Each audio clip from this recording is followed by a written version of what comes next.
Bonjour, bonsoir à tous et bienvenue dans ce premier podcast de Planète Basket, un média que vous pouvez retrouver sur Instagram. On parle de basket sous toutes ses formes, basket français, américain, international. Et aujourd'hui on se retrouve pour ce premier épisode dans lequel on va débriefer la Coupe du Monde. Coupe du Monde qui s'est conclue le 10 septembre, hier au moment où on enregistre ce petit podcast.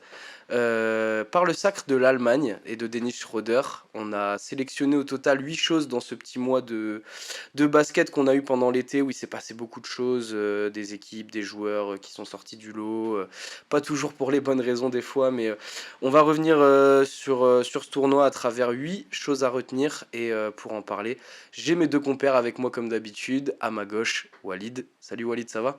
Salut, salut, salut. Bah, ça va, écoute, content d'être là pour débriefer tout ça, cette belle Coupe du Monde, malgré nos petits problèmes, nous, à nous Français. Mais ouais, très content, on a eu une super Coupe du Monde, là, une superbe finale, une super petite finale. Non, non, c'est très content d'être là. Et voilà, après avoir couvert ça pendant presque un mois, il est temps De faire le bilan. voilà, de faire le bilan, nos petites conclusions et Faire le bilan, se ouais. projeter même pour la suite après. Ouais, bah après il y a les JO dans un an, on va en parler aussi sûrement à la fin de ce podcast. Et on a Marius aussi qui est avec nous. Salut Marius, comment ça va? Bah écoute, ça va, hein, comme Walid, un bon petit mois là, de compétition qui vient de s'achever, beaucoup de belles surprises, des déceptions, mais après ça, je pense, c'est comme à chaque grande compétition majeure, hein, dans tous les cas, il y en aura toujours, mais voilà. Plaisir d'être là, content, et puis on va pouvoir discutailler. On va pouvoir discuter de plein de choses en effet, équipe, joueurs, des matchs aussi. On va revenir sur tout ce qui s'est passé pendant ce mois-ci. On va commencer par le plus gros sujet, je pense, qui à retenir de cette Coupe du Monde. Walid, tu as déjà commencé un peu à en parler. C'est le parcours de l'équipe de France qui a été franchement terrible, hein. On va pas avoir peur des mots, on va pas se mentir. C'était une grosse déception, le tournoi des Bleus là. On avait beaucoup d'attentes et tu te retrouves à prendre une petite branlée par le Canada en entrée. Bon, je vais pas dire que c'est logique, mais on va dire que 30 points, ça pique toujours. Derrière, grosse déception avec la défaite face à la Lettonie. On verra plus tard que bon, c'était presque logique qu'on ait perdu contre eux, tellement ils ont fait un bon tournoi. Mais puis derrière, enfin moi, de mon ressenti personnel de spectateur, j'ai vraiment vu un manque de motif. Forcément, après, quand tu sais que tu es éliminé, la motivation diminue encore plus. Mais des problèmes dans le jeu, plein de choses. Donc voilà, c'est quoi vous votre regard sur un peu la triste Coupe du Monde de l'équipe de France? Ouais, ben moi, assez déçu parce que c'est vrai que du coup je m'étais fait quelques séances de rattrapage sur la dernière compétition majeure là, de la France et il y avait eu du bien, il y avait eu du moins bon, mais qui avait l'air à peu près corrigé avec le manque de, comme j'avais souligné, avec le manque de peut-être de vrais postes 1, là que Nando était censé bien tenir et donc beaucoup d'espoir, et c'est vrai que voilà, la désillusion d'être sorti dès le deuxième match. Voilà, dès le deuxième match, on savait qu'on ne passerait pas, donc c'était un sacré choc même. Mais après, plutôt logique. Plutôt logique. Je vais même pas parler en vrai du niveau de la Lettonie ou quoi, parce que bah, en vrai, c'est aussi les équipes sur lesquelles elles ont roulé, qui leur ont donné la confiance. Donc ça leur a créé une dynamique, c'est sûr, mais la France, voilà, c'était à leur portée malgré tout. Il y a eu des faits de jeu, il y a eu des... Non, très, très déçu, mais de toute façon, voilà, de toute façon, on va revenir en profondeur, mais c'est sûr, une sacrée désillusion, un groupe vieillissant, mais qui avait l'air de bien se connaître, et voilà, avec un coach qu'on connaît, là, on a vu un peu les retours maintenant, vu on est à quelques jours, ça fait déjà quelques jours, donc on a eu le temps de digérer, on a eu des retours de joueurs, de coachs et tout, et ouais, tous vont à peu près dans le même sens, quoi. C'est assez décevant. Bah pour moi, bah, je vais rester à peu près dans la même ligne directive que Walid, hein. Je pense forcément comme tout spectateur qui avait des attentes autour de la France, parce que forcément après toutes les dernières compétitions, voilà, on est quand même des habitués au moins, au minimum d'une médaille, je vais dire de bronze minimum. C'est ce qu'on attend quand même de l'équipe de France au vu des potentiels qu'on a. C'est vrai que c'est assez décevant. Après, oui, il manquait quand même quelques joueurs, hein, j'ai envie de te dire, on attend de voir Victor. Après, le problème, c'est que oui, il sort d'une énorme saison avec les Mets, préparation NBA. Je comprends aussi le fait qu'il ait eu envie, lui, de pouvoir se préparer bien, aussi dans l'optique des Jeux Olympiques, parce que je pense que les Jeux Olympiques, c'est aussi une compétition qui est un peu plus, on va dire, visée que la Coupe du Monde. Mais oui, du coup, forcément un peu déçu. Après, moi, je trouve que au niveau du coaching, ça aurait peut-être pu se passer différemment. Je trouve qu'il y a quand même quelques choix assez, assez litigieux, hein, on va dire, de Vincent Collet. C'est quand même un très bon coach, mais voilà, ça fait très longtemps qu'il est là, et puis on sent qu'il est quand même assez centré sur ses idées de rotation. Donc voilà, moi je trouve que De Colo a pas fait une super bonne compétition, pourtant c'est quand même un habitué de l'Euroleague. Moi, j'ai Euh, retenu Rudy Gobert surtout. Rudy La Gobert. Coupe du Monde de Rudy Gobert, pardon les mots, mais c'est vraiment pas beau, quoi. Après, Rudy, le problème, c'est qu'il sort d'une saison où ça a quand même été compliqué avec les Timberwolves, où il a été beaucoup critiqué, avec son Supermax, du coup, avec Karl Anthony Towns. Mais oui, c'est vrai que la Coupe du Monde de Rudy, elle a été décevante, pas l'impact escompté des deux côtés du terrain. Et puis, ouais, Rudy.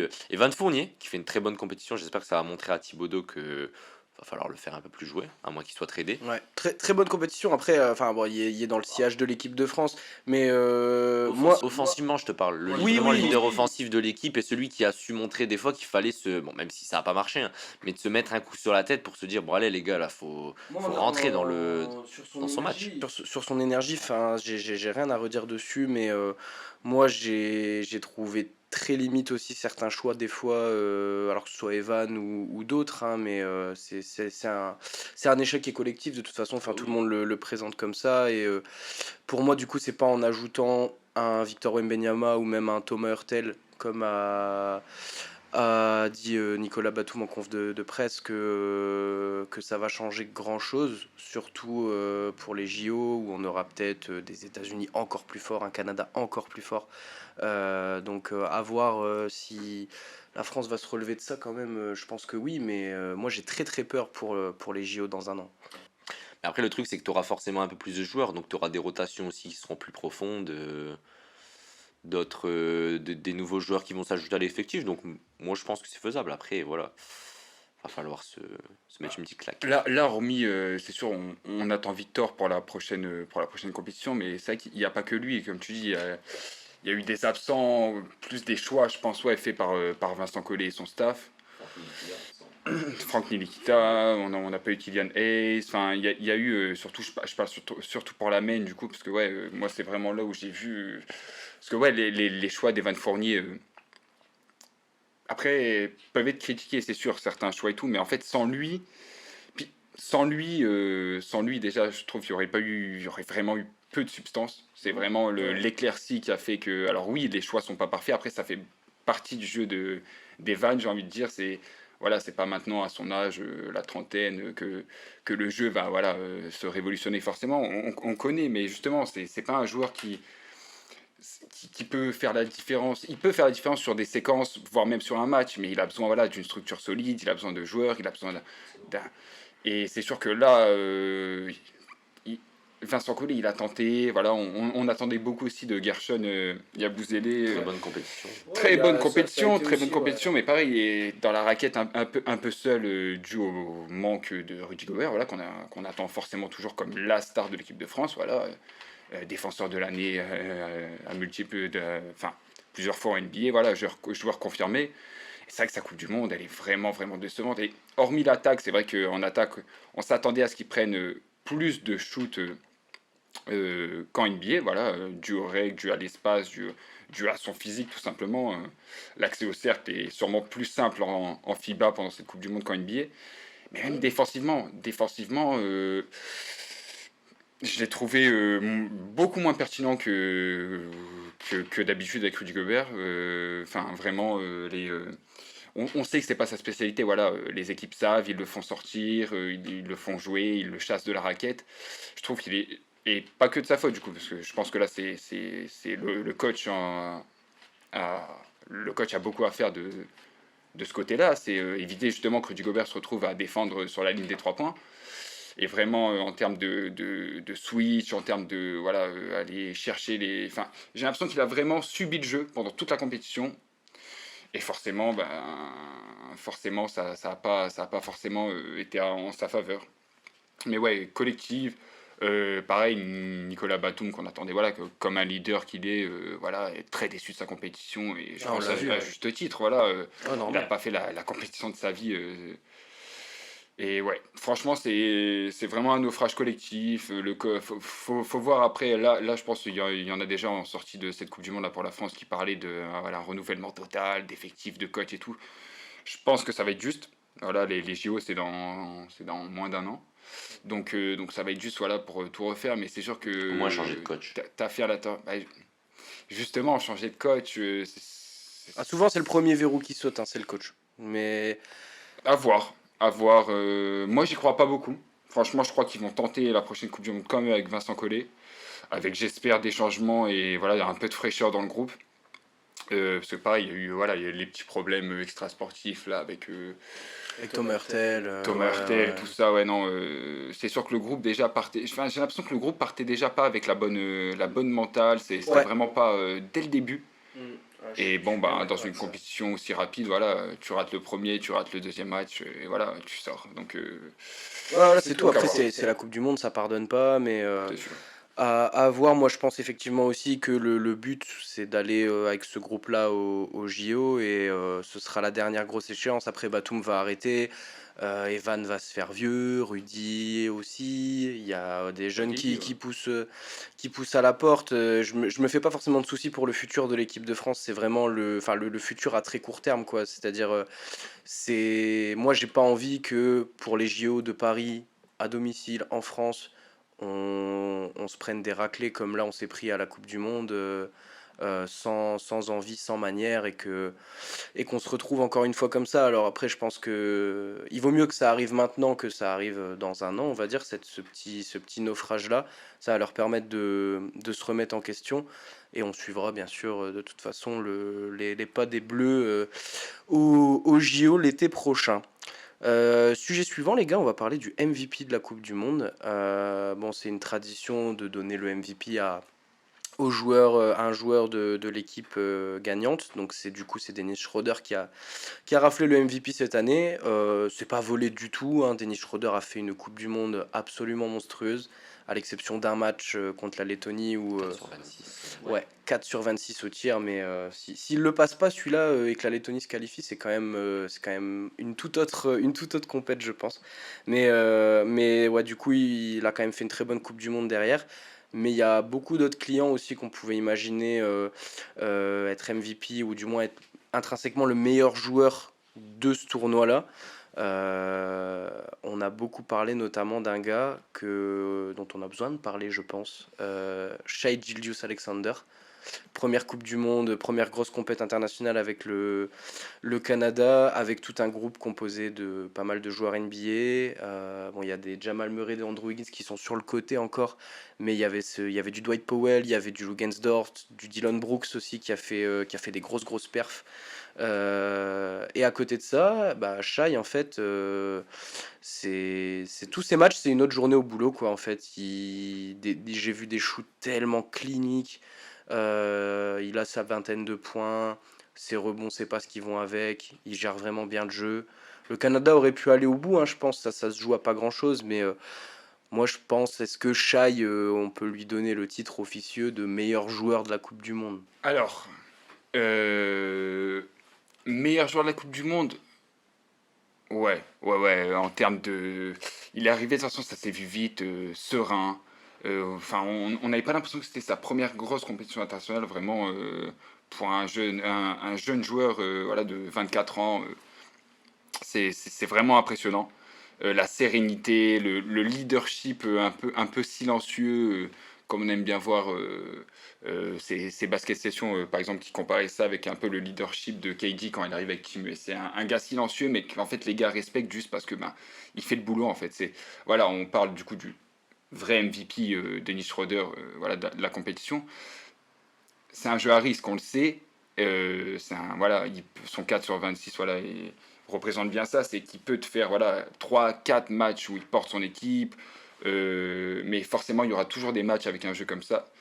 Et le problème de Shai, enfin le problème, c'est qu'il a aussi un jeu à risque. Alors oui, il prend vraiment 95% de bons choix, donc ça aide à éviter le déchet, mais ça reste un jeu à risque où il porte la balle, il tente des moves, que ce soit à 3 points, que ce soit à mi-distance, à la distribution, il offre des passes, il prend des rebonds. Donc c'est vraiment incroyable le fait qu'il fait, il n'ait pas raté un match de la compétition et il commence à déjà nous habituer à ça. Et c'est vraiment, vraiment impressionnant. Bah, par où commencer? Déjà, ça reste dans la continuité de sa saison exceptionnelle, je pense, avec OKC, qui est un peu, je trouve, passé sous les radars, même s'il est encore très jeune, il a encore beaucoup de temps devant lui, il a encore beaucoup de choses à confirmer, parce qu'il, comme tu dis, il a 24 ans. Mais voilà, enfin, c'est un monstre, ce gars-là. Il est capable de tout faire sur un terrain. Il est capable de défendre. Il est capable de prendre du rebond. Il est capable maintenant, plus qu'en début de carrière où c'était un peu plus compliqué, mais au niveau de la passe, il a quand même réussi à développer sa vision de jeu parce qu'il a plusieurs matchs quand même à 8, 9 passes D.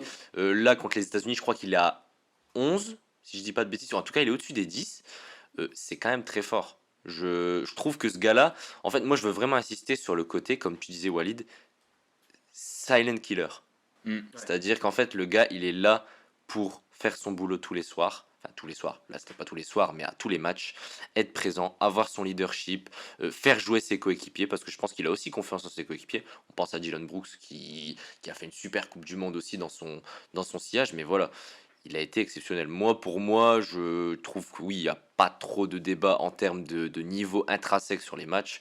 Ah, voilà, c'est facile en fait. T'as l'impression qu'il est en détente et voilà.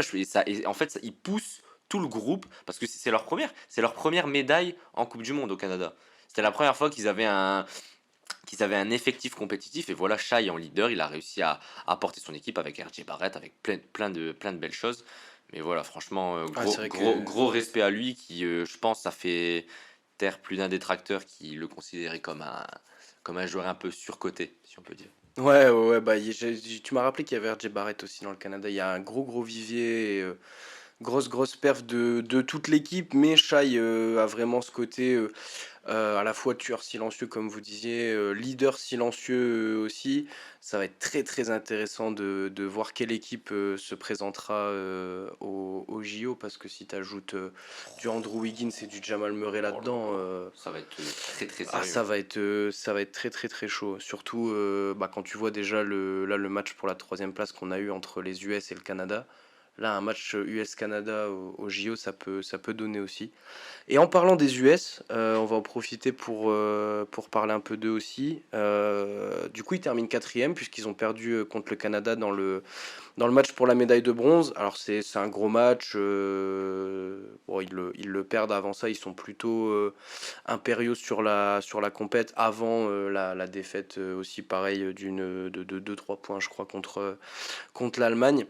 Les USA quatrième d'une Coupe du Monde, est-ce que c'est une Coupe du Monde ratée pour Team USA? C'est une Coupe du Monde ratée. Peu importe, si t'es américain, voilà, on connaît comment dire, on connaît leurs ambitions. On sait que voilà, une quatrième place, jamais les joueurs de Team USA s'en contenteront, jamais même, je pense, les Américains s'en contenteront. Et même pour nous, voilà, on sait, c'est l'ogre, c'est l'ogre de la compétition, c'est l'ogre des compétitions majeures. Donc quand on voit les États-Unis, voilà, là, Impérial, j'irai pas jusque-là, parce que voilà, là il y a eu la défaite contre l'Allemagne. Avant ça, il y avait aussi un match très très compliqué où déjà on avait commencé à voir un peu les manques, voilà, le manque d'intensité, le manque, je vais pas dire d'envie, mais de physique. Voilà, là, les Allemands l'ont clairement prouvé contre eux. Ils ont joué plus dur. Au rebond, ils les ont mangés parce qu'ils avaient envie, parce qu'ils étaient en mouvement. Peut-être un peu de, alors c'est facile parce qu'on ressort souvent ça, mais peut-être un peu de voilà d'arrogance, de suffisance des Américains, voilà, qui ont vu leur très bonne préparation et très encourageante puis leur début de compétition, voilà, peut-être que ça les a vus, ils se sont vus trop beaux. Et c'est vrai que là, leur fin de compétition, là, je crois, ils partent sur 3 défaites du coup d'affilée, les États-Unis. Ça fait mal, ça fait très très mal quand t'es Team USA, tu pars sur 3 défaites, tu te fais éliminer par le rival Canada juste pour la troisième place. Alors c'est pas ce qu'ils visaient, donc ouais, la motivation était peut-être pas là. D'ailleurs, ça s'est vu sur le match. Le match était incroyable, hein, vraiment beau, mais c'est vrai qu'ils se font un peu distancer à un moment. La défense des deux côtés, c'était pas les, voilà, comparé à la finale qu'on a vue, c'était pas les meilleures défenses. Après, les attaques sont pas les mêmes non plus, c'est sûr. Mais C'est le jeu FIBA qui veut ça aussi, je crois. Les défenses ont été pas mal pointées du doigt, que ce soit pour le Canada ou pour les US. Les deux ont eu beaucoup de mal à défendre ouais, non, avec mais le c'est jeu sûr. FIBA. Beaucoup Quand de tu joueurs vois Jaren NBA. Jackson Jr., il a chopé plusieurs fois 5 fautes très très vite dans ses matchs, hein. Ouais, il a retrouvé son petit péché de début de carrière en NBA. Non, mais c'est sûr, c'est pour des joueurs qui sont habitués comme ça, voilà, à jouer dans un cadre avec des règles précises. Là, tu les balances le temps d'un été avec d'autres règles. Bon, bah certains s'y habituent très vite, et d'autres là, c'est un peu plus compliqué. Et c'est vrai que ça se ressent beaucoup plus sur les défenses, parce que c'est vrai que la défense, voilà, c'est davantage collective. Alors offensivement, bon, ben, tu t'adaptes aux règles ou pas, ça joue. Mais ça se voit, c'est vrai que ça se voit moins quand c'est individuel. Alors que la défense, c'est vrai que là, que ce soit du côté du Canada ou des États-Unis, surtout des États-Unis, bon, c'était décevant au vu de l'effectif qu'ils avaient, quoi, avec 2 défenseurs de l'année dans l'effectif, avec non, vraiment décevant, mais on verra là, ça parle déjà de Dream Team et tout pour les prochains JO. Peut-être qu'ils vont arriver Ouais. vraiment revanchards et avec moins de suffisance, donc on verra, on verra. Bah, déception du coup, forcément, parce que du coup, ça fait quand même la deuxième Coupe du Monde de suite où les États-Unis ne sont pas médaillés. En 2019, ils n'ont pas été médaillés également. Bah ouais, non plus, ouais. C'est quand même un. Alors, je crois que c'est Carmelo qui en a parlé, Carmelo Anthony, du coup, qui en a parlé en interview en disant que bah, quand tu es les États-Unis, voilà, que tu es représenté comme possédant la meilleure ligue, quand même, majeure de basketball de cette planète. En termes. Alors, je dis pas la meilleure en termes de. en- C'est vraiment la meilleure en termes de. Comment? De niveau, enfin de potentiel athlétique en fait. Tous les joueurs sont des monstres, ils savent tous dunker, enfin shooter, etc. Bref, c'est pas ça le sujet. Mais en tout cas, il en parlait en disant que voilà, c'est forcément une déception quand tu es les États-Unis de ne pas te retrouver médaillé. C'est quand même. Oui, ils sont quand même bien passés à côté de leur compétition. Après, il n'y a pas que des points négatifs, hein. Il y a quand même eu quelques points positifs dans l'équipe. Je veux dire, on prend Anthony Edwards, qui est quand même sur la majorité de la compétition, même sur sur la compétition quasiment complète, qui est très bon, qui montre qu'il est le leader de cette équipe. T'as du Anthony Edwards, t'as du Jalen Brunson. Moi, je trouve, avant qu'il soit, alors, je n'ai pas compris ça, mais qu'il soit totalement benché par Steve Kerr, je trouvais que Jalen Brunson était pas mal non plus. Parce on l'a pointé quand même comme un manque défensif. Enfin, je veux dire, on a mis Austin Reeves à sa place. Les équipes adverses, elles se mangeaient là-dessus, hein. Tout le monde allait en mismatch sur Austin Reeves. Ouais, bah Alors, après, t'avais du Haliburton aussi. t'avais du Haliburton aussi. Mais voilà, t'as du Jalen Brunson, je trouve qu'il a fait quand même une plutôt bonne compétition. Haliburton qui a été aussi très bon aussi. Michael Et voilà, Bridges. Michael Bridges qui fait une bonne compétition. Ouais. Mais voilà, t'as des joueurs comme. Alors, je suis désolé pour toi, Walid, hein, mais Ingram, je trouve déjà qu'il est mal utilisé, comme on a pu un peu en Ah bah parler. Ingram, sa Coupe du Monde. Le problème, c'est qu'il a mal joué, mais je trouve qu'il a été aussi mal utilisé. Je pense qu'il aurait pu être mieux mis en valeur en fait dans le système de Steve Kerr. Et Jaren Jackson Jr.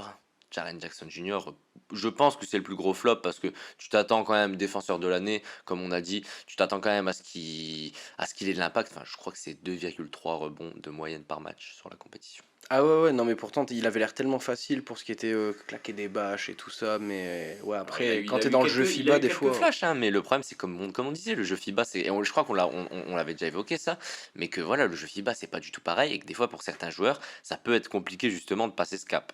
Ouais. Donc non, forcément, grosse déception. Après, comme Walid a dit sur sa fin, du coup, ça laisse potentiellement entrevoir une possible Dream Team. On a vu des LeBron, des KD, Ouais, ouais, du ouais. Curry. On va en Ça reparler pourrait un faire petit mal. peu. On va reparler un petit peu des JO à la fin quand même du podcast, parce qu'on commence déjà à en parler là en sortie de Coupe du Monde. Mais ouais, ce sera aussi intéressant de voir comment les US vont se comporter au JO. C'est pas au même niveau que la France, mais on va les ranger dans ces équipes un petit peu en redemption mode qui vont essayer de se refaire après un tournoi un peu loupé quand même. Mm. Petite Euh, pensée à, je te coupe vite fait, mais Ouais, petite vas-y. pensée à Noah Lyles, hein, du coup, qui avait fait Ouais. un petit pic Champions pour of what? pour les États-Unis, qui se sont vus trop beaux, comme on a dit. Et ouais, je pense qu'ils se sont vraiment vus trop beaux et que je pense que ça va pas leur faire de mal des fois de se prendre une petite claque. De toute façon, Ils ne sont pas champions du monde, du coup, peu importe. Peu importe. Là, en tout cas, la Coupe du Monde, ils ne l'ont pas remportée. À propos d'équipe, maintenant, on a fait une équipe qui avait des attentes assez hautes et qui a descendu la pente.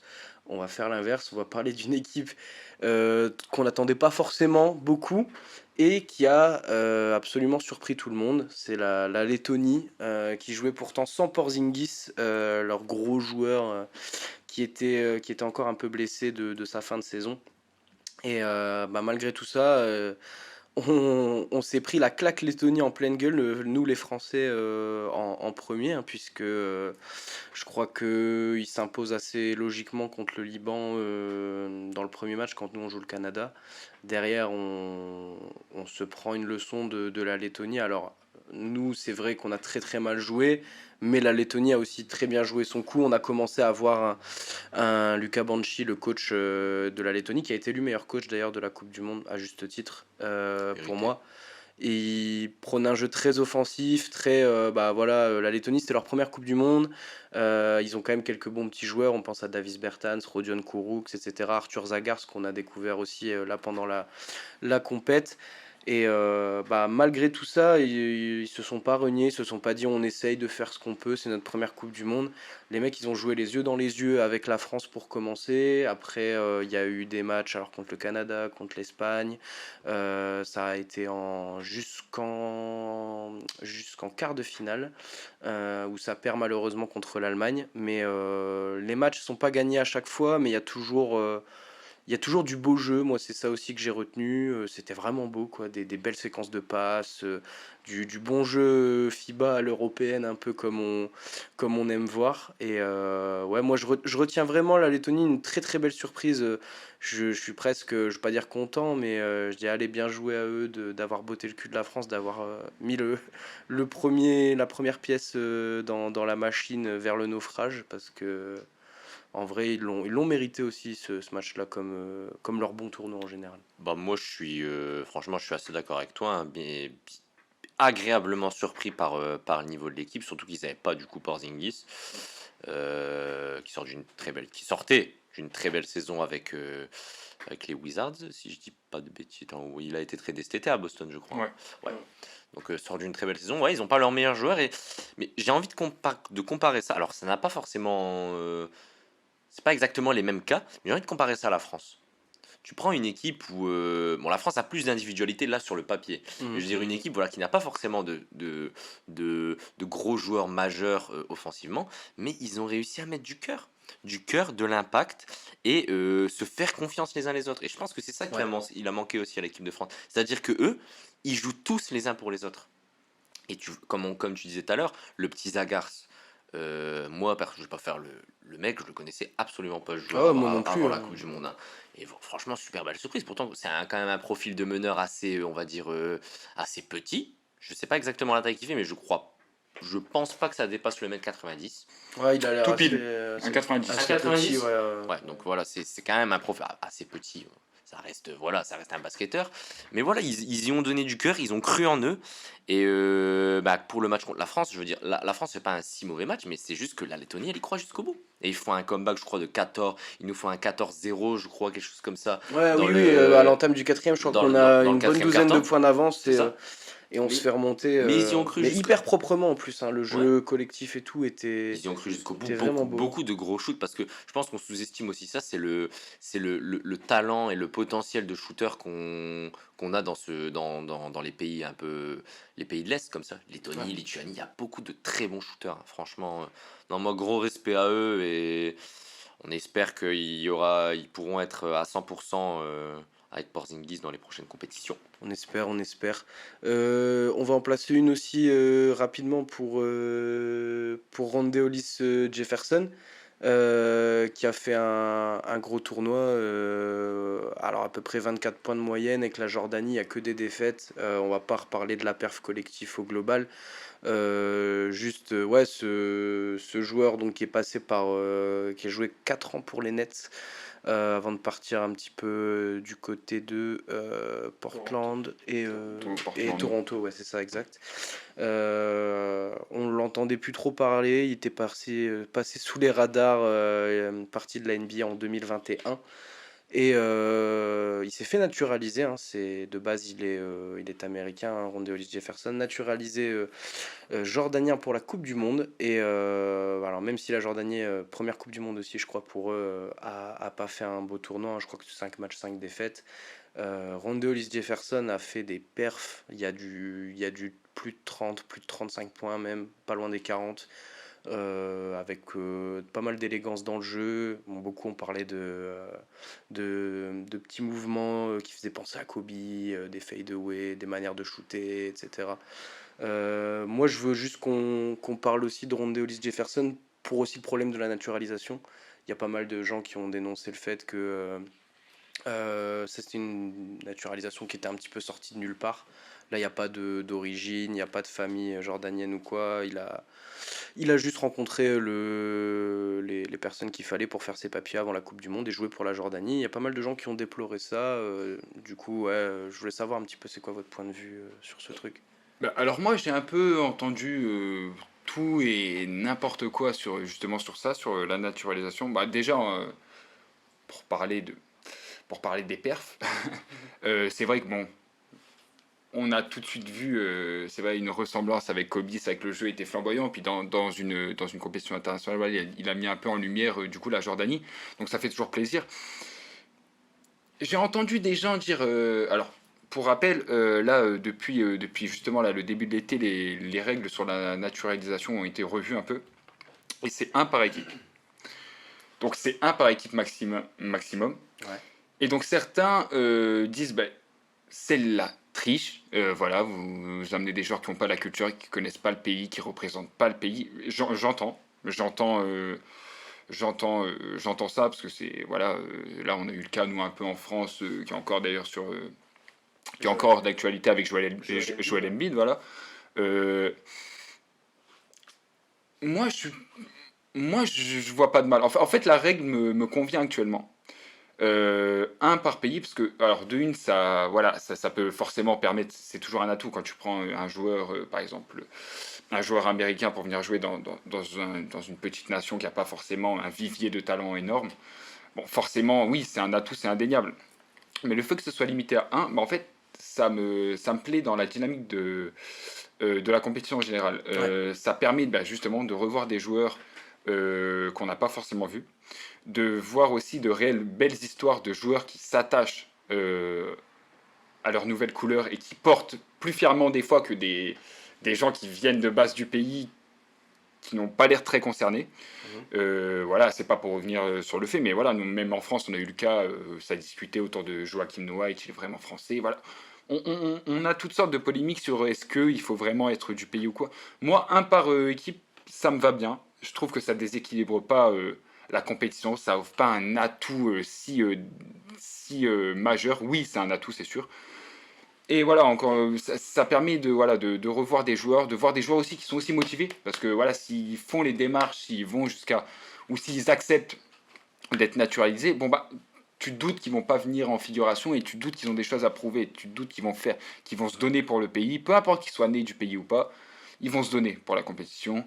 Et donc moi ça me dérange pas, ça me permet voilà, de revoir des talents, de faire des mixités comme ça dans une équipe, ça change, ça apporte de nouvelles dynamiques dans l'équipe. Donc franchement moi j'ai pas de problème et justement ça j'ai kiffé j'ai kiffé les quelques joueurs naturalisés là pendant cette Coupe du Monde, le petit vent frais, c'était sympa. Ok, ok.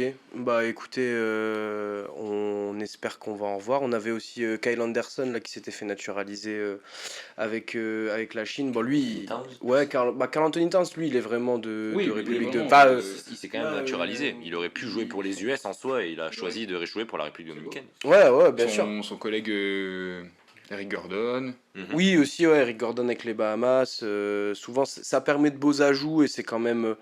On va dire que la règle de limitation à un par équipe, moi personnellement me plaît aussi. Ça limite les abus et ça permet aussi des fois d'avoir un bon petit ajout et c'est parfois bénéfique, pas que pour l'équipe, pour toute une nation, pour Mhm. le basket dans ce pays-là en Oui. général. On sait que le basket c'est pas toujours le sport le plus populaire, à part justement dans les pays un peu Lituanie, Lettonie, Pays-Baltes. par les pays baltes, ouais, par là-bas c'est pas mal suivi le basket. Ouais, voilà, les naturalisés, bah écoutez, on vous embrasse. Randall Jefferson, c'était un beau tournoi. Kyle Anderson, c'était un peu plus dans le dur, mais Trop seul, je pense, avec la Chine. ouais, bah même Jordan Clarkson, par Jordan exemple, Clarkson, a fait pareil. aussi un beau tournoi, mais compliqué avec les Philippines. Donc, Une petite pensée aussi, alors je crois que c'est Treshaun Waters qui joue pour la République oui, dominicaine. Tremont Waters, ouais. Tremont, pardon. Oui, qui joue pour la République dominicaine, qui a fait aussi, je trouve, une belle Non, compétition. c'est Porto Rico, lui. Ah, c'est Porto Rico, Waters, pardon. c'est Porto Ah, Rico, ouais. je pensais que c'était la Non, mais c'est ça, en vrai, je trouve les joueurs qui arrivent comme ça, ils sont motivés, voilà, ils ont des choses à prouver, donc ça ajoute du mordant, et franchement, c'est cool. C'est cool. Ok. Point suivant, on va faire aussi un petit big up pour le Soudan du Sud. Pareil, une des nouvelles têtes de ce basket mondial. Première Coupe du Monde. Ça n'a pas passé le premier tour, mais ils ont battu derrière l'Angola et les Philippines dans le petit tour de classement. On a un naturalisé aussi. Alors c'est pas un rookie. Il a joué dans quelques franchises NBA, quelques matchs. Curtis Jones, qui a fait un beau tournoi avec le Soudan du Sud. Et après on a l'ancien joueur NBA Luol Deng, pour ceux qui connaissent, qui est au pilotage de la fédération sud-soudanaise de basket. Ils se font beaucoup remarquer, que ce soit dans le basket alors continental, donc africain, et là maintenant dans le basket mondial. Ils se sont du coup aussi qualifiés pour les JO avec leur parcours à la Coupe du Monde. Donc c'est une équipe qu'on va être amené à revoir. Bah, franchement, ouais, ça fait. Puis c'est toujours bien, en fait, de voir aussi des jeunes pays, on va dire. Même si c'est pas forcément le cas, mais des jeunes pays à arriver dans les compétitions internationales qu'ils n'ont pas forcément discutées. Donc non, non, ils ont fait. Alors, ça a été compliqué parce que forcément, bah, tu as beaucoup de grosses écuries, donc c'est assez compliqué quand c'est une première compétition, surtout qu'ils n'ont pas forcément de joueurs vraiment majeurs, on va dire, dans l'effectif. Mais je pense que ça reste aussi dans la continuité du développement aussi du basket africain, qui quand même depuis 20-30 ans est en train de, voilà, quand même beaucoup se développer. On a énormément de talent, surtout qu'en plus la NBA elle s'est aussi implantée en Afrique pour justement pouvoir dégoter Les les prospects, tout jeunes ça, prospects, ouais. parce qu'ils ont quand même des potentiels athlétiques bah, qui sont un peu similaires à ceux des Américains, même peut-être plus encore, je crois, hein, au niveau vraiment bah, voilà, des athlètes, en fait, tout simplement des monstres. À 16 ans, ils font 2 mètres. C'est ça le problème. Bah ouais, c'est ça. Mais On a pas mal de gros prospects qui viennent, puis ça va, je pense, continuer à s'améliorer avec c'est les ça. années. Là, on est encore qu'au début, en fait, mais de plus en plus, on va voir des joueurs venir des équipes africaines, etc., avec la Basketball Africa League Ah aussi oui. C'est qui Hakim se développe. Olajuwon d'ailleurs qui est le président, je crois. C'est pas Hakim? Bonne question, je sais qu'il opère sur le truc. En tout cas, il Il y a a, un bah après, impact important dans tous que les ce cas. soit lui, Dikembe Mutombo aussi, Dikembe tous Mutombo. ces mecs-là, en fait, ils sont très attachés au fait de développer le basket, alors à la fois dans leur pays et en Afrique plus généralement. Et ouais, c'est vraiment, vraiment en train de se développer. Ça va devenir, je pense, un futur petit pilier de ce basket mondial aussi. Et c'est tant mieux parce que ça réduit pour moi les différences de niveau entre les équipes européennes, les équipes Ouais, américaines, c'est clair. les équipes africaines. Enfin C'est voilà, clair. le mieux c'est qu'on ait tous à travers le monde des équipes qui ont toutes du niveau, qui ont toutes des choses et du spectacle à proposer, quoi. C'est clair, mais en tout cas, voilà, pour juste un dernier point pour en revenir à eux, félicitations, et puis on espère les voir chauds pour les prochains JO. Ouais, puis ça, c'est vrai que c'est un peu, voilà, en parlant du développement du basket, alors, il y a en Afrique, c'est sûr, mais ça suit la dynamique du sport en général en Afrique, voilà, qui est en train de bien se développer un peu partout. Il y a de plus en plus d'institutions, même de joueurs, voilà, de joueurs emblématiques qui reviennent dans leur pays, continent d'origine, voilà, pour développer, alors qu'à l'époque, on avait plus tendance à les voir bah, là où ils avaient percé, même après leur carrière. Là, je trouve que c'est bien, ça apporte, voilà, comme tu dis, de tout doucement un peu plus d'équilibre par rapport à tous les continents. On a, même en Asie, on a vu là l'engouement du coup pendant cette Coupe du Monde. Le Japon. On savait qu'il y avait un engouement en Asie. Bon, bah ça s'est confirmé pendant la Coupe du Monde, voilà, Le malgré Japon que. qui s'est qualifié, je crois, pour les JO. Ouais, Oui, ils sont ouais, ouais, qualifiés, ouais, ouais, ouais, ils sont ouais, qualifiés. ouais, Ouais, ouais. les JO, félicitations à eux Et aussi. non, franchement, ouais, ça fait plaisir de voilà, vendre fraîcheur, ça apporte. Et puis ça joue bien, c'est des équipes qui, voilà, qui ont des choses à prouver, qui ont encore rien accompli. Et donc voilà, c'est super intéressant. On leur souhaite que du bien, sauf de Su- vaincre la France, bien sûr. Super agréable, en effet. On attend de revoir nos amis sud-soudanais et beaucoup d'autres petits et jeunes pays qui commencent à se faire une place dans le basket mondial. Avant-dernier point, les gars, celui-là, on va pouvoir, je pense, en parler en long, en large et en travers, mais je pense qu'on on pourrait aussi le résumer en quelques secondes.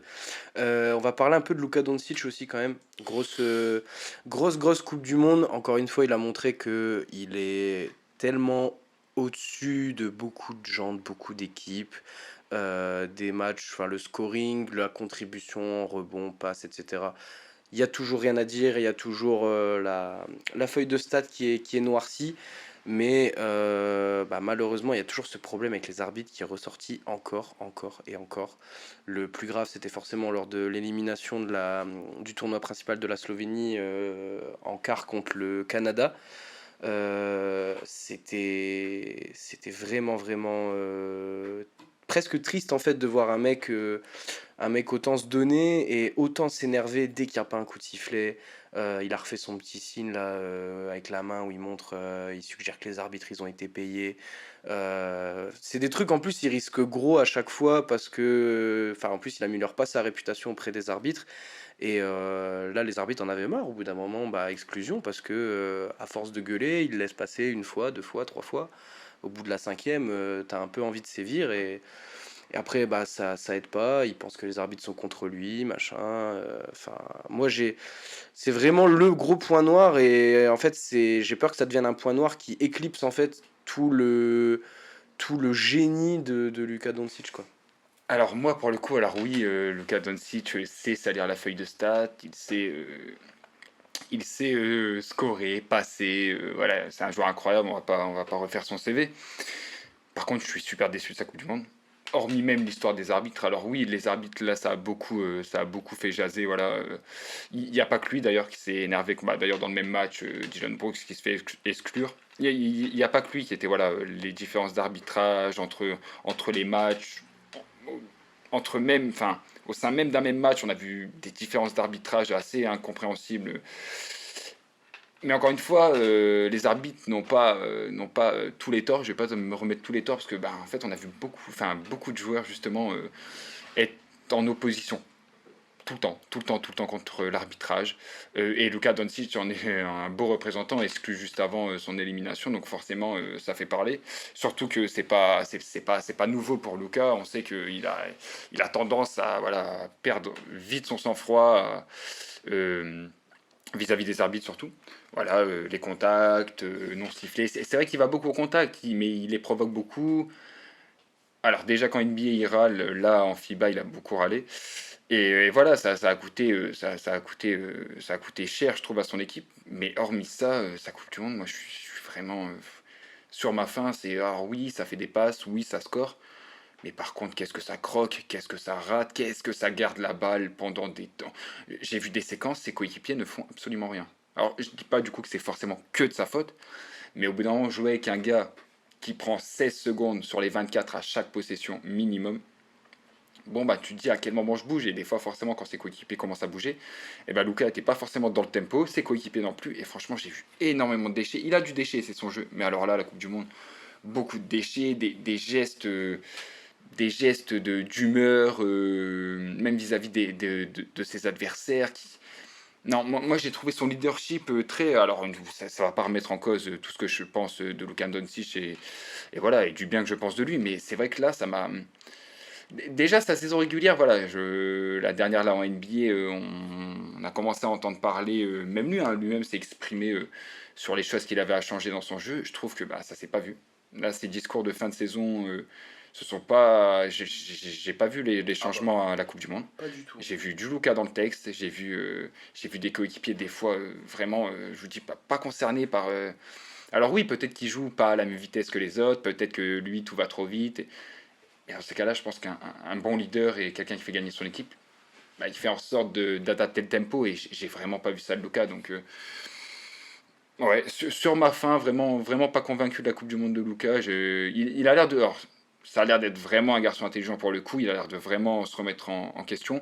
Là, déjà, il a parlé en sortie de match, ou le lendemain, il a fait une déclaration justement sur ses problèmes d'arbitrage, en disant bah oui, je suis conscient que c'est vraiment quelque chose qui fait du mal à mes équipes, et même à son jeu, parce qu'au final il a dit c'est ce qu'on retient du coup de ma Coupe du Monde, et voilà, il n'en était pas forcément satisfait, et ça se comprend, mais ouais, non, franchement, sur ma fin de la Coupe du Monde, et là du coup pour le coup un des joueurs que j'ai le plus envie de voir là à la rentrée NBA, c'est vraiment Luka Doncic, avec sa nouvelle franchise. On sait que tout se passe pas forcément super bien aux Mavs en plus, donc justement à lui de voilà, prendre les rênes là, 25 ans bientôt, ça y est, on va commencer à de moins en moins lui trouver d'excuses, je pense, et il va falloir faire gagner ses équipes peut-être un peu. Il l'a fait par le passé, il est capable de le faire, mais il va falloir vite retrouver le mojo de la gagne, et de voilà. Alors, on va revenir au point initial, l'arbitrage. Le problème de ce joueur, aussi fort qu'il soit, c'est que tant qu'il n'aura pas compris que le jeu ne peut pas aller que dans son sens. Je pense que c'est ça aussi son majeur problème. Et là, j'ai l'impression que les gens le découvrent. Alors, sans prétention ou autre, moi, depuis que je suis à la NBA, voilà, ça fait quand même quelques années, voilà, il a toujours été comme ça. Et c'est ça le problème aussi de ce joueur, c'est que aussi fort qu'il soit, alors il voit le jeu, comme dit Walid, il passe, il score, mais le problème c'est que quand tu râles de la première action où tu estimes qu'il y a faute à la dernière, bah, il y a un moment où ça va pas passer. Je pense qu'en fait, il pourra pas passer le step supplémentaire, c'est-à-dire le passer de vraiment, bon, j'ai envie de star à superstar, mais non, c'est déjà une superstar, Luka. Mm. Mais passer de superstar à Potentiel MVP, voire potentiel MVP, MVP, c'est ce qu'on attend de lui. leader, un gagnant quoi en fait. Exact. Parce que c'est bien beau d'être monstrueux, de savoir tout faire sur un terrain, mais le problème c'est que et c'est un peu alors, c'est un peu le défaut de Jokic aussi je trouve. Jokic qui est très fort. Ah, mais c'est encore un niveau en dessous quand même. Moi, je trouve Doncic, c'est. Mais attention, je dis pas que Jokic est pareil que Doncic. Non, non, non, c'est juste que ces deux joueurs qui ont un peu cette Jokic beaucoup moins, mais qui Ouais. vont avoir quand même tendance, tu vois, à aller voir les arbitres, à râler, et à avoir aussi, et comme je dis, ce body language négatif. Parce que c'est ça aussi le problème, c'est que le mec, il est pas sifflé, du coup après il revient tête baissée, en marchant, enfin pas en marchant, mais voilà, tu m'as compris. Mais quand t'es un coéquipier, tu vois ça, mais forcément tu peux pas dire ah bah c'est bien, mon leader il est en dépression sur le terrain parce qu'il obtient pas d'école. Non, Puis tu vas pas lui ça, dire comment faire, donc. ça marche pas comme ça. ouais, Ouais, c'est- Donc voilà, je dirais pas que c'est, alors je suis un peu moins d'accord avec Walid sur le fait que ce soit une énorme, pas une énorme, mais une grosse déception. C'est une déception, mais en fait j'ai envie de te dire, ça me surprend pas, dans un sens, de voir ça. Bah, est-ce que, ouais. Et moi j'aimerais justement amener à être surpris, mais le truc c'est que ça fait, tu vois par exemple, tu prends ces tours de playoff contre les Clippers, il fait que ça. Il fait que ça. Et c'est pas parce que je supporte les Clippers que je dis oui, non, il est exceptionnel ce joueur, et puis il les a cuisinés. Mais le truc c'est qu'il fait que râler. Il fait que râler. Et le problème c'est que il pourra pas passer ce putain de step supplémentaire tant qu'il aura pas compris que l'arbitrage il peut pas aller que dans son sens. Et Et- ça vaut en plus avec la Slovénie comme avec les Mavs Ah en oui, NBA. oui, avec toutes ces équipes. Mais c'est pour ça, en tout cas, comme dit Walid, on va pas refaire son CV. Il est monstrueux, c'est certainement le meilleur jeune de sa génération. Bah, c'est pas certainement, c'est le meilleur jeune déjà de sa cuvée de draft et potentiellement de sa génération. Mais à un moment, il va falloir intégrer le fait que t'es pas Dieu, en fait, sur le terrain. Et que bah Il y a des arbitres qui sont il y a, au-dessus il y a de toi, des arbitres qui sont au-dessus et que voilà, tu peux pas, le jeu ne peut pas se passer comme toi t'as envie qu'il se passe. Non, ça C'est- marche pas comme ça. Parce que c'est vrai que là tu as un peu voilà, parlé de Jokic, et il n'est pas le seul, Luka Jokic. Il y Ah a non, des joueurs, ils sont on le pleins à sait, râler sur c'est les des arbitres. spécialistes. Mais j'ai l'impression que Luka Doncic, trop souvent, il se perd dans ça. Il se perd dans Ah, son puis art, ça reste c'est à peu près dans inquiétant, le sens du jeu. à 24 ans, enfin, je sais pas quel âge exactement il a, mais. Si, 25 ans. Ouais, 25. Ouais, même pas. 24-25, Ouais, ouais. enfin, après, bon, pour moi, il a aussi été, je pense, gâté quand il était au Real, etc., où il était à 16 ans, il jouait déjà en senior, et forcément, il avait beaucoup de coups de sifflet, etc. Maintenant, voilà, t'es plus un gosse pourri gâté, mon coco, faut que t'ailles prendre tes shoots, faut que t'ailles chercher tes trucs. Alors, les contacts, il lui donne, hein, et des fois, à juste titre, il lui donne pas, mais c'est parce qu'il va tellement en contact, pour moi, tu peux pas non plus tout lui siffler. Et forcément que ça crée de la frustration chez lui, mais cette frustration, il a aucun contrôle dessus, quoi. C'est ça, en fait, c'est ça, c'est le manque de contrôle. Oui, râler sur les arbitres, c'est bien, mais à un moment, tu vois que l'arbitre, il t'avertit une fois, deux fois, il est à bout, l'arbitre aussi, il est humain. À un moment, en tant que leader, tu dois avoir ce déclic, je pense, de te dire, Ouais. bon, ben là, ça y est, je vais me calmer, je vais gérer ma frustration, je vais me recentrer sur la gagne, et allez, on y va, les gars. Et je le vois trop rarement de la part de Luka Doncic. Alors, il est encore jeune, il peut encore évoluer sur ça, surtout comme Oh j'ai dit, oui, il a l'air d'avoir une il a prise de tout le conscience temps. sur ça. À voir, à voir. À voir, à voir. Bien évidemment, on se retrouve en fin de saison prochaine quand Luka Doncic aura fermé sa bouche et sera MVP la saison Ah, mais prochaine. s'il ferme sa bouche et qu'il va dans le sens du jeu tout le temps, Ouais, parce qu'on le dit, le gars, il est trop fort. Il est trop fort. Enfin, voilà, on fait un peu tous du basket. Voilà, tu le vois. Tu le vois que ce gars, il est au-dessus ah en oui, termes de oui, bien sûr. compréhension du jeu. Mais le problème, c'est qu'il y a la compréhension du jeu et la compréhension aussi de l'environnement extérieur, des arbitres, etc. Et ça, il l'a pas encore. Ouais. Et pour moi, il est immature là-dessus. Encore des choses à prouver pour Luka, malgré déjà un niveau très très chaud et une belle production statistique encore à la Coupe Je du crois que Monde. c'est le meilleur scoreur de la Coupe du Monde, il me semble. Oui, Je crois qu'il a, il a 27 ou 28 points de moyenne, hein, Ouais, je c'est pense. ça. C'est quand même, c'est très fort, hein. Dernière de nos 8 choses à retenir de la Coupe du Monde 2023, messieurs. On va forcément parler des finalistes de cette Coupe du Monde. L'Allemagne, du coup, et la Serbie, qui, mine de rien aussi, sans Jokic, sans trop faire de bruit, a fait son petit bout de chemin, a battu le Canada, une leçon de basket pour arriver jusqu'en finale.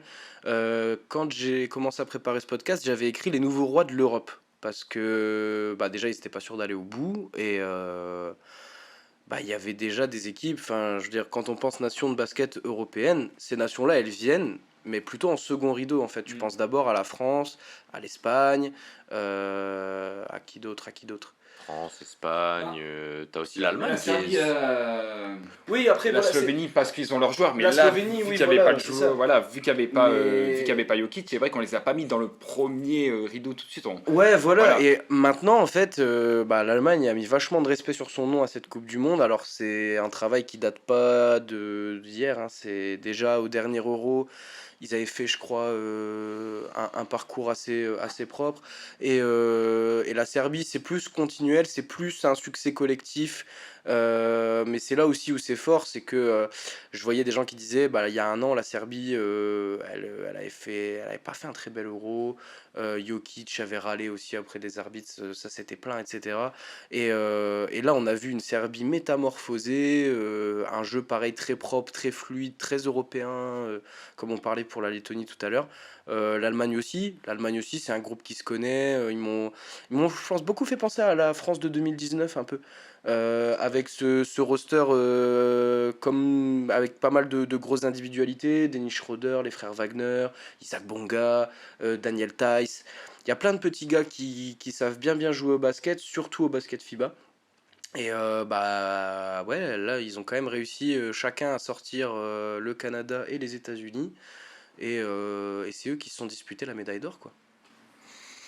Non, bah déjà, félicitations à nos équipes européennes, voilà, qu'on apprécie forcément. Alors, en fait, c'est des équipes qui ont joué sur leur force. La Serbie, ouais, dernière compétition décevante, voilà. Ils ont pas atteint les objectifs qui s'étaient fixés, j'en doute pas.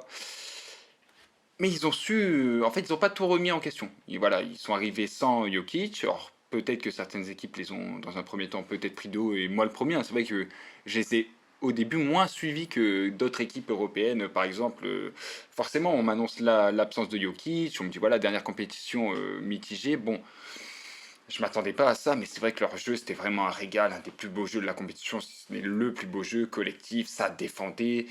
Ça se permettait beaucoup de switch en défense, mais des switches intelligents. J'ai trouvé ça très très voilà. Boogie qui a fait une Coupe du Monde incroyable, qui a bien été utilisé même en défense. Ouais, Donc ouais, c'était Bogdanovic, super ouais. intéressant. Gros tournoi. Ouais, énorme tournoi, énorme tournoi. Alors on connaît le joueur, voilà, scoreur incroyable, shooter. Franchement, il a joué comme il s'est joué en fait. Ils se sont pas dénaturés, ils ont joué ensemble. Et non, franchement, un plaisir à avoir joué. Même là, la finale, honnêtement, ça défendait dur. Alors c'était dans un premier temps un peu, pas une bouillie de basket, mais c'est vrai que c'est bon, on sentait la finale, on sentait un peu le voilà. Mais franchement, super match, ils se sont donnés jusque la fin, voilà. Au final, l'Allemagne a creusé un peu l'écart et voilà. Mais ils se sont accrochés. Ils ont moins d'individualité que l'Allemagne. L'Allemagne, au contraire, qu'on attendait vraiment, vraiment. À moi, en tout cas, personnellement, je les attendais fort. Pour moi, qui avait fait déjà, en termes de jeu, la plus belle compétition durant le dernier Euro. Mhm. C'était sorti par l'Allemagne, vraiment limite, limite, mais vraiment en termes de jeu proposé, c'était super intéressant. L'utilisation du coup de Dennis Schroeder, voilà, le coach sait, voilà, il sait qu'il a un joueur à risque. Bon ben pour le mettre de côté, j'ai beaucoup aimé l'utilisation de Bonga, du coup d'Isaac Bonga qui remonte la balle. Enfin, à aucun moment je me serais dit que ce joueur allait remonter la balle aussi souvent pour épauler Dennis Schroeder et ça a mis les défenses dans, un, dans une sauce. Parce que quand tu as un petit vif qui sait tout faire offensivement, passer, scorer, pénétrer, shooter comme Dennis Schroeder, 2 actions après, tu passes sur 3 actions où c'est Isaac Bonga qui a pas du tout le même jeu qui remonte la balle. Ouais, Mais c'est c'est ça. qui À côté de ça, t'as des shooters, t'as des mecs sous les panneaux qui ramassent les rebonds offensifs ça joue physique, et ça qui se vont chercher les donne, avec fautes. Mo Wagner à l'intérieur, Tice qui a pas fait une super finale mais qui a fait une super compétition, physique, au rebond, mentalité toujours exemplaire. Moi j'ai vu vraiment une super mentalité, alors des deux côtés, hein, mais franchement de l'Allemagne ça m'a, je vais pas dire ça m'a choqué parce que voilà connaissant les joueurs, voilà c'est des sacrés comment on dit, des sacrées personnalités. Mm. Mais ouais, avec leur vivier de talent individuel mis au service du collectif comme ça, avec un coach qui avait l'air d'avoir la main mise sur son... Non, franchement, super compétition des Allemands et franchement pleinement mérité après la sortie du Canada. Bon, ben, on s'attendait, ils arrivent en finale, on s'y attendait pas du tout, ils sont arrivés en finale en tant que du coup favoris contre la Serbie. Bon, bah, ils ont confirmé en finale. Non, franchement, super propre. Ouais, non, ça a été très fort sur cette Coupe du Monde. Et puis, bah, du coup, ouais, comme vous dites, les pays européens qui finissent quand même très bien représentés. Parce que du coup, on aurait pu s'attendre potentiellement à une finale, bon, je pense qu'à peu près Ouais, allez, US-Canada. 80% de ceux qui regardaient la Coupe du Monde auraient, je pense, dit C'est Canada-États-Unis. les deux gros favoris de toute façon. Mais C'est les deux gros ça a été favoris. une super belle surprise, ça a bien joué au basket. Et en fait, surtout pour la Serbie, parce que l'Allemagne, c'est vrai qu'ils ont plus ce côté où ils ont plus de joueurs Ouais. qui sont un peu au-dessus. Mais la Serbie, et c'est un peu pareil que pour la Lettonie, moi je pense qu'ils ont cru les uns aux autres. C'est-à-dire que tu as Bogdanovic qui est en leader de cette équipe, qui fait une Coupe du Monde, enfin moi je trouve très propre. C'est-à-dire, il va pas forcer son jeu, il va pas forcer ses tirs, il va un peu comme, enfin, il va laisser ses coéquipiers prendre le jeu aussi en leur faveur. Mais ouais, ils ont cru les uns aux autres et voilà. Alors ils ont pas gagné, malheureusement, c'est l'Allemagne qui a triomphé. Mais voilà, plein de bonnes choses à garder, je pense, pour eux de cette compétition. Puis voilà, pour revenir encore plus fort avec le double MVP.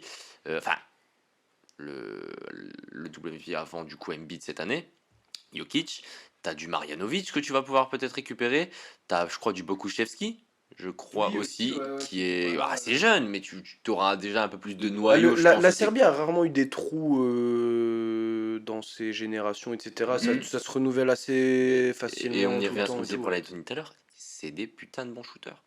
Ils sont tous, en fait Ah, même la c'est construction de jeu, c'est pas que le shoot. je pense vraiment que depuis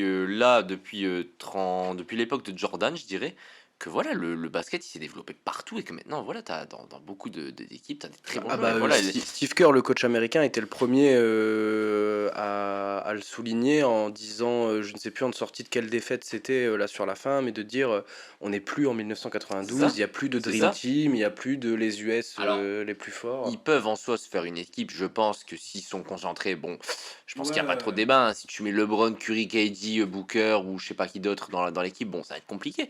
Mais voilà, le basket il s'est développé. Les équipes, elles croient en leur force maintenant. Et puis, moi, je pense aussi, hein, une chose qui fait la grosse différence, c'est le coaching. Encore une fois, hein, les États-Unis, la France, ça se fait sortir parce que c'est mal coaché. Ça a été mal coaché, je pense, vraiment. Je pense vraiment que le coaching, il impacte.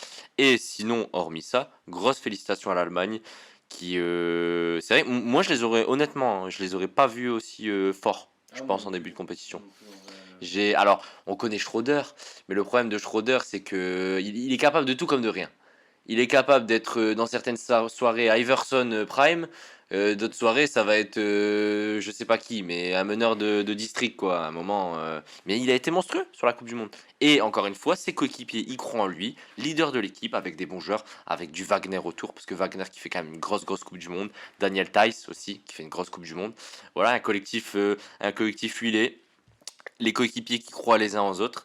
Puis voilà, on voit le résultat, hein, ça arrive à aller au bout, ça bat quand même les États-Unis et le Canada, je crois, hein, si je dis pas de bêtises. Oui, ouais, ouais, ouais. Ils battent les États-Unis et le Canada, donc quand même les deux favoris. Enfin, c'est fort quand même.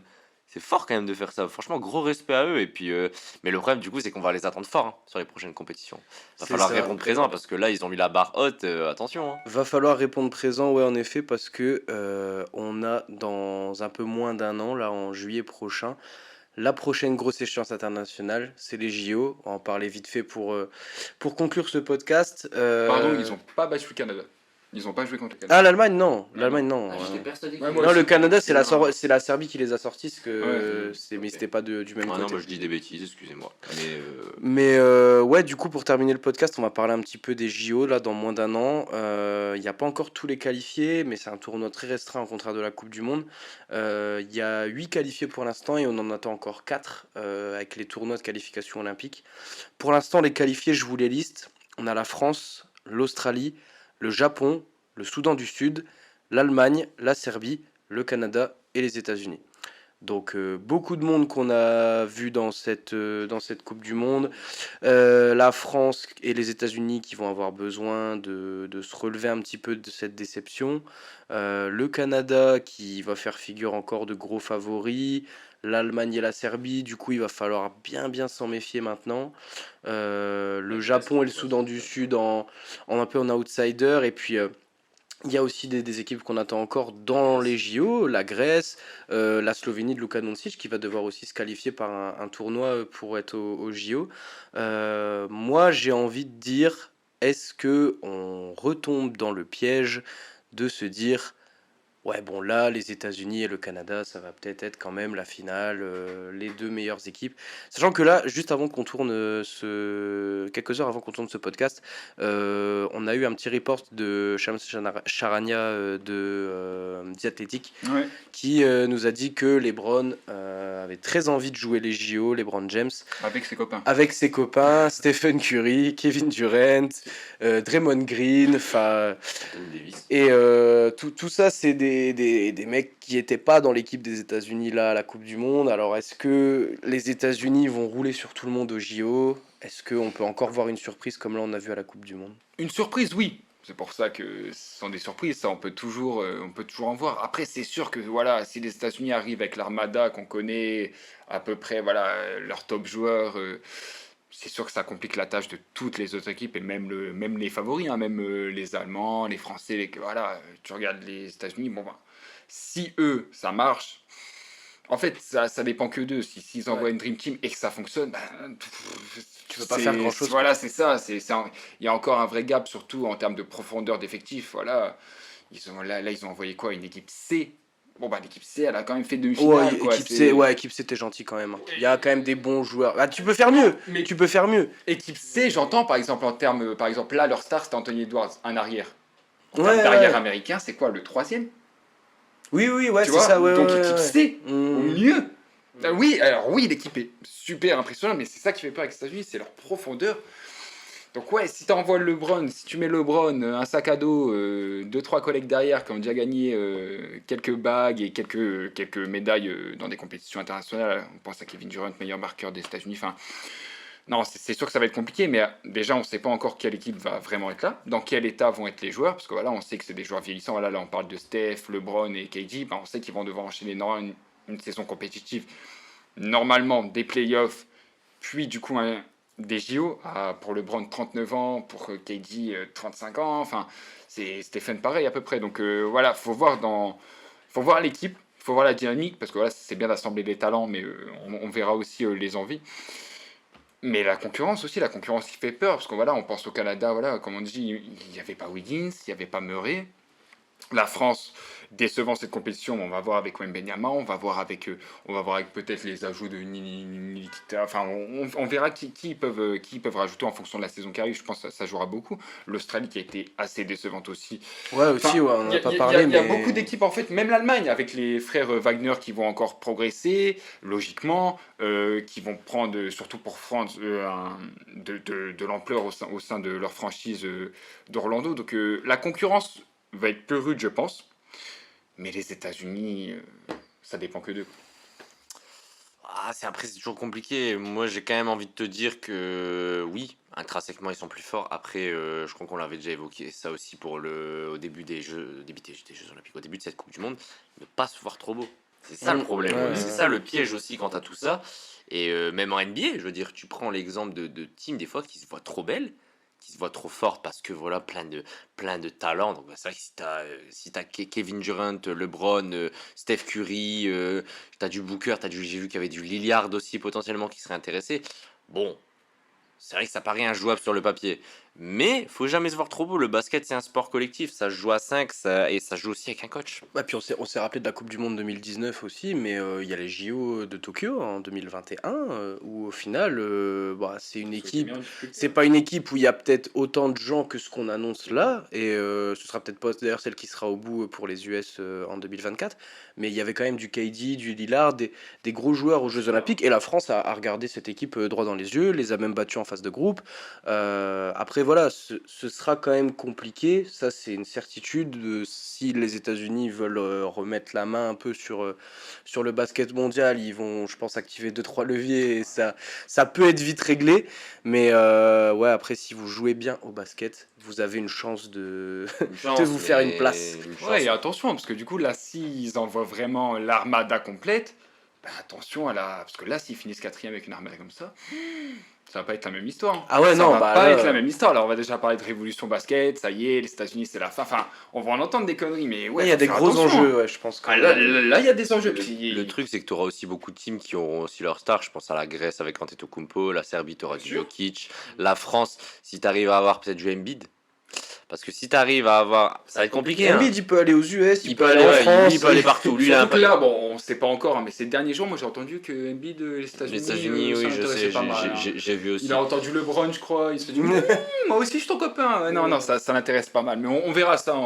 Mais c'est sûr, voilà, Pas se voir trop beau. les cartes peuvent vite être distribuées. Si tu as du Embiid, une raquette Embiid, une raquette Wemby, voilà, un Yanis avec motivé parce que oui, Yanis, on dit bah, c'est pas Yanis qui va faire la différence, c'est pas un joueur qui va, voilà, on a vu le niveau de la Grèce, c'était pas super là ces derniers temps. Mais il n'y a pas que Yanis. Yanis, on sait ce qu'il apporte. Hormis son niveau de jeu, c'est la mentalité. C'est le leadership, Lui, c'est pour ça. le coup, c'est un gagnant. C'est ça.